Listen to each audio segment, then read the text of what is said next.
Hello and अस्सलाम वालेकुम दोस्तों। आज हम कंपैरिजन करने वाले हैं अल गाज़ी वर्सेस मिलर ट्रैक्टर का।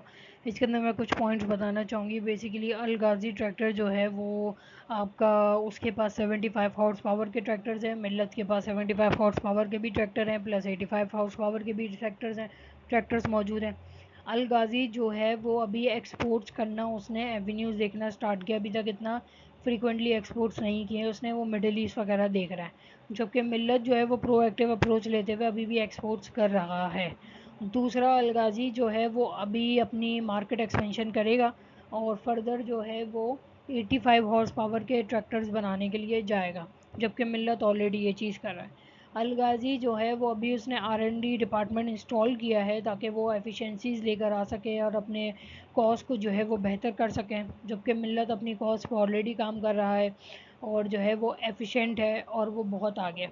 अब बात करते हैं अल गाज़ी और मिल्लत के अंदर। जो बेसिकली पंजाब गवर्नमेंट है वो इनको स्कीम देने जा रही है, जो कि आपकी ग्रीन ट्रैक्टर स्कीम है, जिसमें 30% subsidy for low house high horse power, यानी 85%, 85 के हॉर्स पावर पे, और 75% जो है सब्सिडी, या 70% है, एग्जैक्टली कोई आइडिया है इस पर कोट नहीं किया गया। सब कहीं जगह 75 है, कहीं 70 है। तो ये जो सब्सिडी मिलेगी वो लो हॉर्स पावर पे है।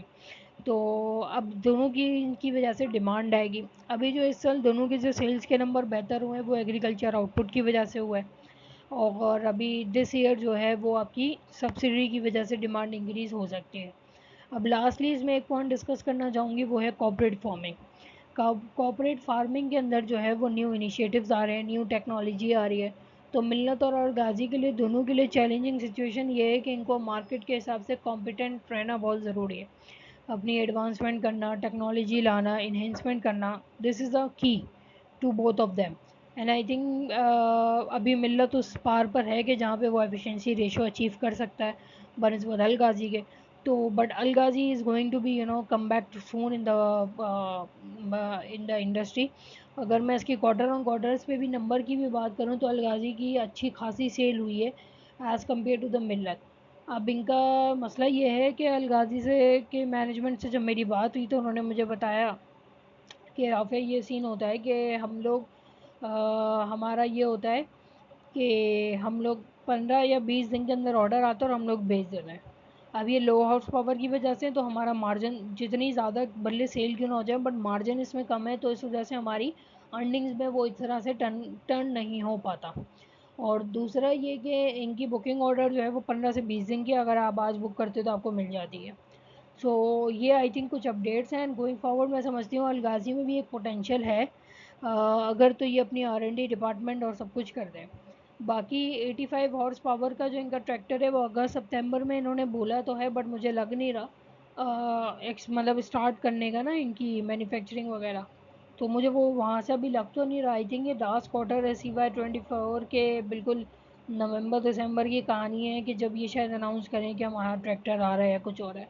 सो अलगाजी को can be a good stock, but मिल्लत is a very mature stock, like उसमें इतनी फ्लक्चुएशन नहीं है। मेरे हिसाब से अगर PE की बेसिस पे भी बात करूँ तो, और DCF बेसिस को ब्लेंड करके अगर बात करूँ तो Millat is going to be 670 680 as of now. और डिविडेंड भी बहुत अच्छा देता है, पे आउट रेशियो इसका 95% है, जैसे हमने मिल्लत की वीडियो में भी डिस्कस किया था। So it's a small comparison video. I think Al Ghazi is going to be come back into the market soon, और उसकी शेयर में भी फ्लक्चुएशन देखेंगे, but not now. I think after few months इसमें भी देखा जा सकता है कि रूम तो बहुत है अल गाजी के पास एज एक्सप्लोर करने का। So I think that's all from my side. See you with the next video.